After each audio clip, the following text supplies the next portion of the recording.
Today, I'd like to cover a bit more about how I continue to work out and exercise in the gym while having a back injury. And in particular, I have a slip disc in my lower back. And I do realize that a lot of my friends, as we get older and entering our 30s and 40s, there is a greater worry of injuring your body, because as you go to the gym, as you exercise, or as you do sports, there is always a risk of injury that we are worried about.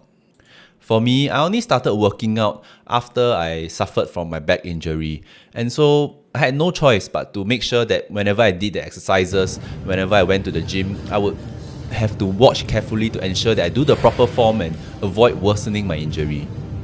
And one thing many people don't even realize is that with a back injury, doing any exercise technically does have a risk of worsening your back injury.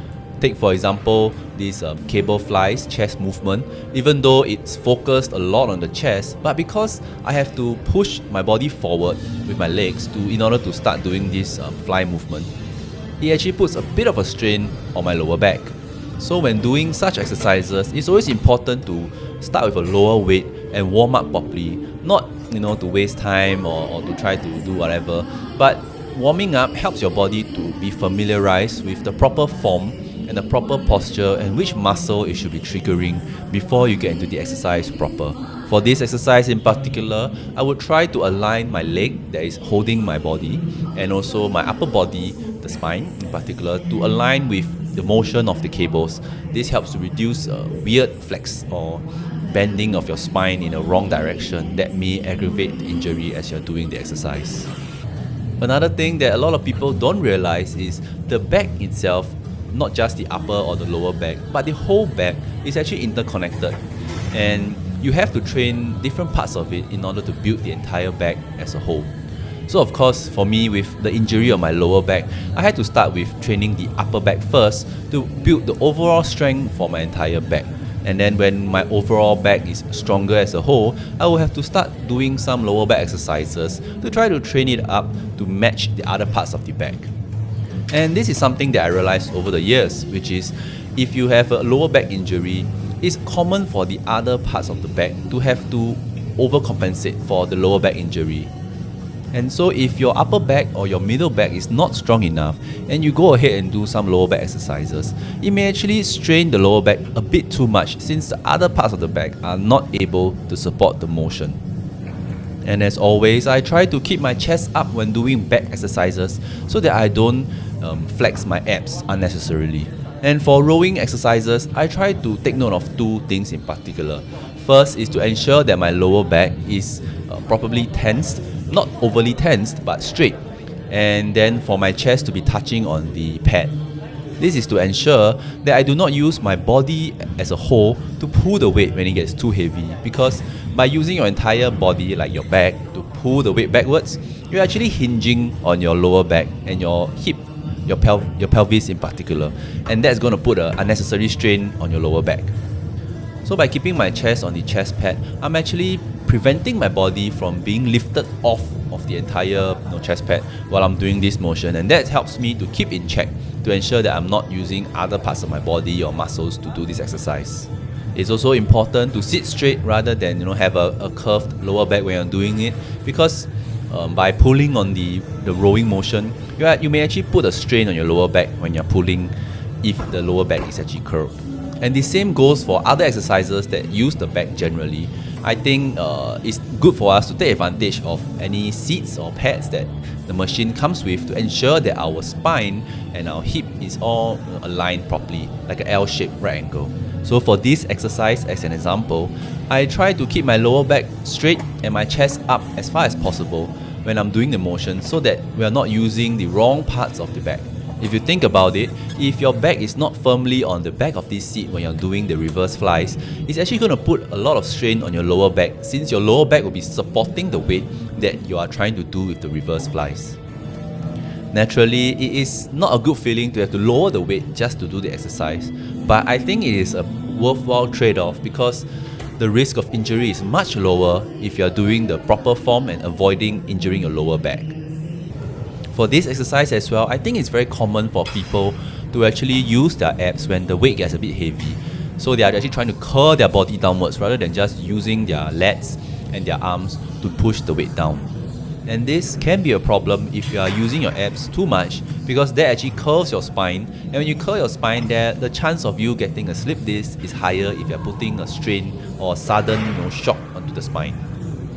So always remember to keep your chest up when you're doing this exercise and avoid flexing your abs. Now, another unexpected exercise that actually has a high risk of injuring your lower back is actually the squats.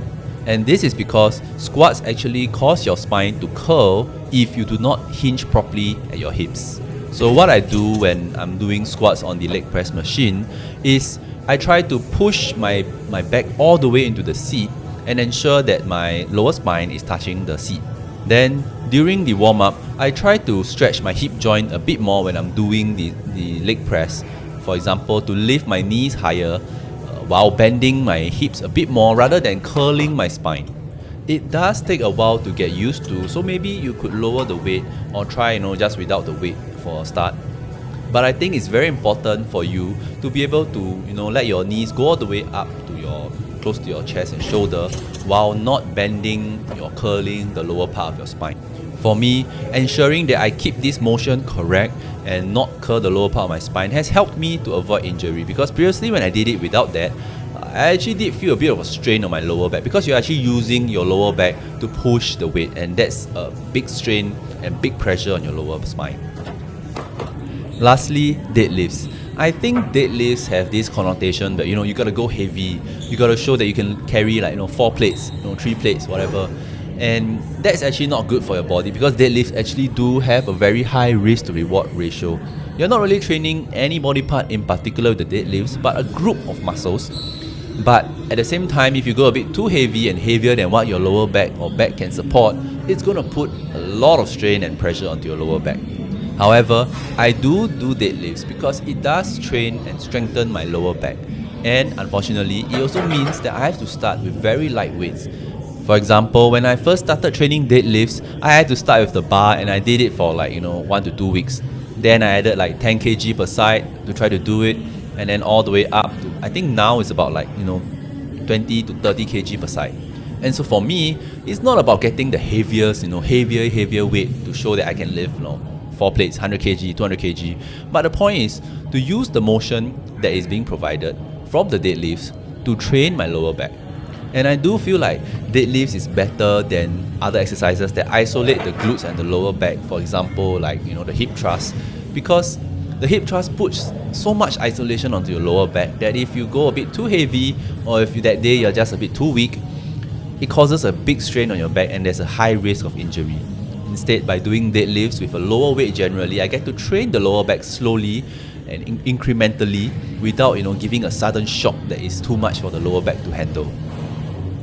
So as always, please make sure that you keep your lower back straight when you're doing the deadlifts, and try to hinge a bit more at your hips rather than use your entire back to lift the weight instead. Please also remember that there is not really a competition that you lift heavier than other people or what.